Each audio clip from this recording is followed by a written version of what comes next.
इस वीडियो में देखने वाले हैं gametogenesis that includes spermatogenesis and oogenesis। तो इस वीडियो में हम स्पेसिफिकली स्पर्मेटोजेनेसिस देखने वाले हैं और स्ट्रक्चर ऑफ स्पर्म। oogenesis का वीडियो नेक्स्ट वीडियो होगा, ठीक है। सो स्पर्मेटोजेनेसिस मतलब formation of sperm, sperm genesis मतलब फॉर्मेशन ऑफ स्पर्म, ठीक है। तो अब बचपन से एक फीमेल और मेल बेबी होते हैं, ठीक है। तो मेल बेबीज में स्पर्म बनना स्टार्ट हो जाते थे क्या बचपन से? नहीं। तो वो कब बनना स्टार्ट होते हैं? प्यूबर्टी में। तो प्यूबर्टी जब आती है तब कुछ तो बॉडी में होगा जिससे क्या होगा? स्पर्म बनना स्टार्ट होगा। तो ऐसे बॉडी में हॉर्मोन्स होते हैं जो लीड करते हैं स्पर्म फॉर्मेशन को। What lead sperm formation? That is hormones. कौन से hormones? LH and FSH, LH and FSH hormone, luteinising hormone and follicle stimulating hormone. अब हमारे बॉडी में क्या होता है? हाइपोथैलेमस। तो कैसे ये प्रोसेस होगी हम देखेंगे। हाइपोथैलेमस ये कहाँ पर होता है? मिड ब्रेन में। अब हाइपोथैलेमस से क्या रिलीज होगा? रिलीजिंग हार्मोन रिलीज होते हैं और इनहिबिटिंग हार्मोन रिलीज होते हैं। कहाँ से? हाइपोथैलेमस से। तो अभी यहाँ पर क्या रिलीज होगा? Releasing hormone. कौन सा releasing hormone? Gonadotrophin releasing hormone. वो किस पर एक्ट करेगा? Pituitary gland. कौन सी पार्ट? एंटीरियर पिट्यूटरी ग्लैंड पर ये हार्मोन एक्ट करेगा, जिससे दो हार्मोन रिलीज होंगे, luteinizing hormone and follicle stimulating hormone. अब ल्यूटिनाइजिंग हार्मोन ये किस पे एक्ट करेंगे? Leydig cells and interstitial cells. ये कहाँ पर होते हैं? Around seminiferous tubules, around seminiferous tubules. अगर आपको नहीं समझ आ रहा है स्ट्रक्चर तो मेरा इसके पहले का वीडियो देखना, मेल रिप्रोडक्टिव सिस्टम वाला, ठीक है। सो लीडिंग सेल पर ये LH हार्मोन एक्ट करेगा और अल्टीमेटली ये क्या बनाएगा? Androgens. Androgens for example testosterone etcetera, ये होते हैं एंड्रोजन्स, ठीक है। तो वो बनाएगा कौन? Leydig cell. और वो किसके स्टिमुलस से बनाएगा? LH hormone. अब FSH हार्मोन ये किस पे एक्ट करता है? सर्टोली सेल्स पर। अब सर्टोली सेल्स जो है वो क्या रिलीज करते हैं? दो इंपॉर्टेंट चीजें। एक स्पर्म मैच्योरेशन फैक्टर जो किस में हेल्प करता है? स्पर्मियोजेनेसिस। अब स्पर्मियोजेनेसिस एक दूसरी प्रोसेस है स्पर्मेटोजेनेसिस से। Okay, now androgen binding protein ये दूसरा हार्मोन है जो रिलीज करता है। कौन? Sertoli cells. अब एंड्रोजन बाइंडिंग प्रोटीन है ये कहाँ पर एक्ट करेगा? एंड्रोजन पे। अब एंड्रोजन जो होते हैं वो क्या होते हैं? स्पर्मेटोजेनेसिस करते हैं। एंड्रोजन्स टेस्टोस्टेरोन फॉर एग्जांपल वो हेल्प करते हैं स्पर्मेटोजेनेसिस पे। तो ये स्पर्मियोजेनेसिस और spermatogenesis are two different processes. अब देखो जो ये 2N है मतलब ये क्या है? डिप्लॉयड सेल है, डिप्लॉयड सेल है। अब ये क्या है? Germinal epithelium. तो सबसे पहले ये कहाँ पर होंगे cell?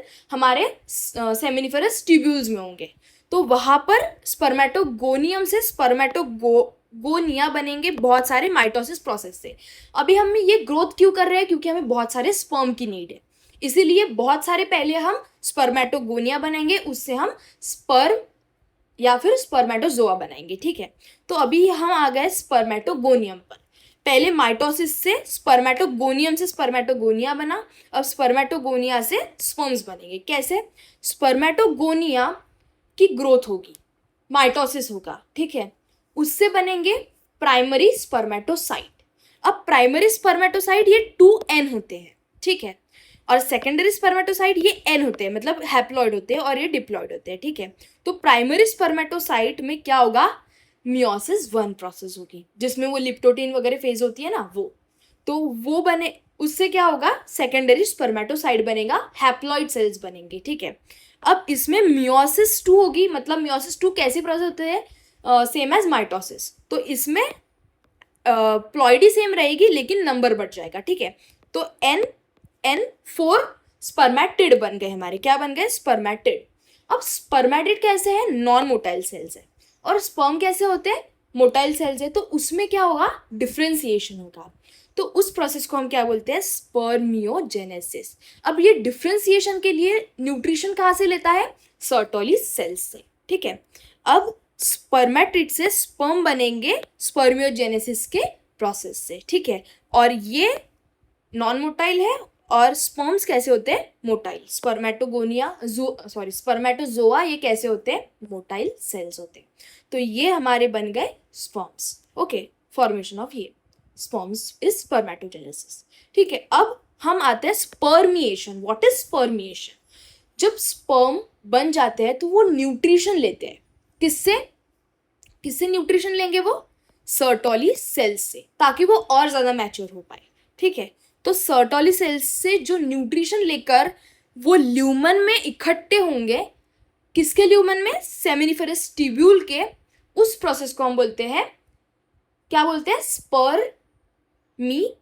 Spermiation, what, spermiation. So spermiation, spermiogenesis और स्पर्मेटोजेनेसिस आर 3 डिफरेंट प्रोसेसेस, ठीक है। इतना समझ गया। अब हम आते हैं स्ट्रक्चर ऑफ स्पर्म के।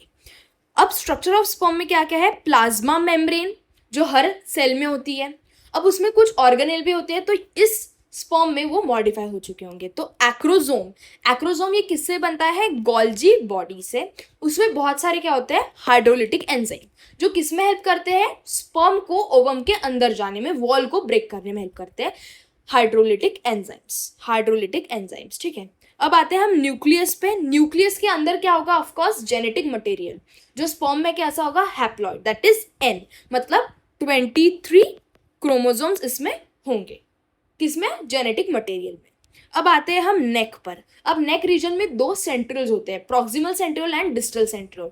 तो प्रॉक्सिमल सेंट्रियोल का क्या काम है, फर्स्ट माइटोटिक स्पिंडल बनाएगा, मतलब जब स्पर्म चला जाएगा किसके अंदर, ओवम के अंदर, तब फर्स्ट माइटोटिक स्पिंडल कौन बनाएगा, हमारा सेंट्रियोल। कौन सा सेंट्रियोल, प्रॉक्सिमल सेंट्रियोल। और डिस्टल सेंट्रियोल क्या करता है, ये पूरी बॉडी बनाता है टेल तक, कौन, distal centriole, axoneme of tail. अब एक्सोनीम क्या है, ये तुमको सेल वाले चैप्टर में पढ़ाते हैं, ठीक है। अब ये है हमारा मिडल पीस। मिडल पीस, इसमें कैसी अरेंजमेंट होती है, 9+2 अरेंजमेंट, ठीक है। ये भी सेल चैप्टर में पढ़ते हो तुम, ठीक है। फिर ये है माइटोकॉन्ड्रिया। माइटोकॉन्ड्रिया क्यों होते हैं, एनर्जी, तो पावर हाउस है, एनर्जी बनाएंगे, किसके लिए, स्पर्म की मोटिलिटी में एनर्जी लगेगी, तो इसीलिए माइटोकॉन्ड्रिया क्या करते हैं, एनर्जी प्रोवाइडर है। और टेल, ये ऑफकोर्स ये किस में हेल्प करेगी, स्विमिंग, मतलब जो स्पर्म की मोटिलिटी है वो, ठीक है।